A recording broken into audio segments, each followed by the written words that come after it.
You ever have one of those days where you wake up feeling like you just need to disappear, not run away, not hide, but just be someone else for a few hours? No suits, no chauffeur, no headlines. That was me, a guy the world thinks has everything, just trying to feel normal again. And man, I had no idea that a little girl with sparkly sneakers was about to flip my whole world upside down. I'm Daniel Brooks, yeah, that Daniel. Founder of Architect Systems, the tech company that powers half the world's smart homes. But that day, I wasn't a billionaire. I was just a tired man in a gray t-shirt and beat-up sneakers, standing in line at a fancy grocery store, holding a basket of oat milk strawberries and overpriced olive oil. The cashier didn't even look up, just muttered, "Card, please." No problem. I handed over my black titanium card, the one that's never failed in 10 years. Beep. She frowned, pulled it out, tried again, declined. My heart did this weird little hop. "Try it again," I said calmly. She rolled her eyes. Beep. Declined. Now people were looking. A couple of teens snickered behind me. A mom glanced at me like I might bolt with the groceries. And then the cashier, she looked me dead in the eye and said, "You must be one of those proud broke types." That hurt. Not because I was broke, but because for the first time in years, I had no way to prove I wasn't. I opened my mouth to explain, but then this tiny voice behind me goes, "I want to pay for him." I turn around, and there she is, a 5-year-old girl, holding out a debit card covered in glittery cartoon cats. I swear the whole store just stopped. The cashier blinked. "What I want to pay," the girl said, again a little louder this time. "He looks like nobody helps him." Behind her, a woman rushed over, graceful, tired eyes, heels clicking fast. "Zara, what are you doing?" she asked, kneeling. The girl turned to her. "He needs help, Mommy. His face looks like when you used to cry." The woman, Alina, looked at me. And in that split second I saw it. The understanding, the weariness, the pride in that little girl's voice. She stood up and said, "She has a strong sense of justice. She's braver than most adults I know," I replied. The cashier crossed her arms. "So, are we doing this or what?" I was ready to wave it off, say I'd figure it out. But Alina gave Zara a look. The girl nodded solemnly, and the cashier ran her card. Approved. The tension snapped like a stretched rubber band. And just like that, I'd been rescued by a child. I picked up my bag and looked at her. "Thank you," I said. And she whispered, "Don't be sad." They started to leave. But I stood there frozen, not from embarrassment, from awe. A few minutes later, I saw them again outside the mall. I caught up breathless. "Hi," I said. Zara beamed. "You got your food?" I did. I smiled. "Thanks to you." I looked at Alina.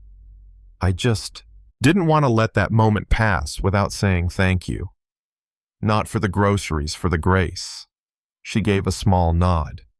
"We are not in the habit of doing that sort of thing. I wouldn't expect you to be," I said, soft and honest. "I'm Daniel."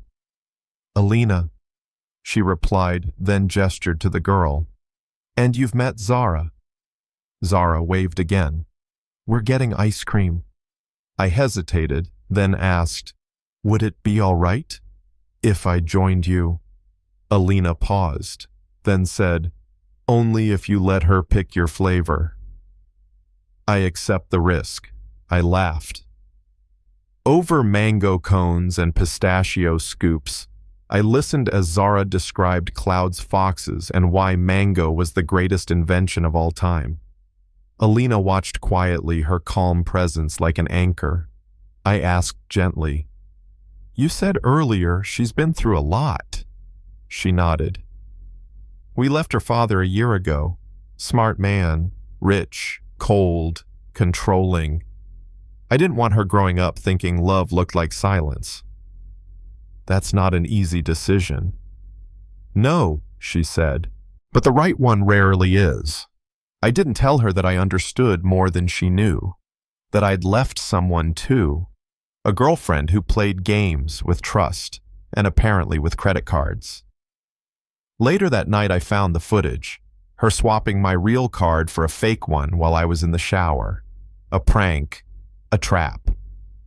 Who knows? But if that card hadn't failed, I never would have met Zara or Alina. A week later we had dinner, not at a rooftop restaurant, at a tiny Mediterranean spot tucked between ivy-covered walls. Zara greeted me like an old friend. "You better get mango gelato later," she warned. "I wouldn't dare disappoint you." I smiled. As we ate, Zara scribbled drawings of foxes on the menu. Alina watched me with this look, like she was still trying to figure me out. "You're not what I expected," she said. "What did you expect? I'm still deciding." We laughed. It was easy, honest. Then I said it. "There's something I need to tell you." "I haven't lied." "But I haven't told you everything either." She stilled. "Just listened. My name is Daniel Brooks. I'm the CEO of ArcTech." Her eyes widened. "You? You're that Daniel Brooks I am." But that day at the store I wasn't. I just wanted to be seen, not as a brand, just as a man. She was quiet for a long time, then said, "Do you always sit on the floor and color with strangers' kids?" "Mr. Brooks. Only the ones who rescue me with cat cards," I said. Weeks passed. I started showing up more, reading bedtime stories, fixing leaky faucets, cooking dinner with them.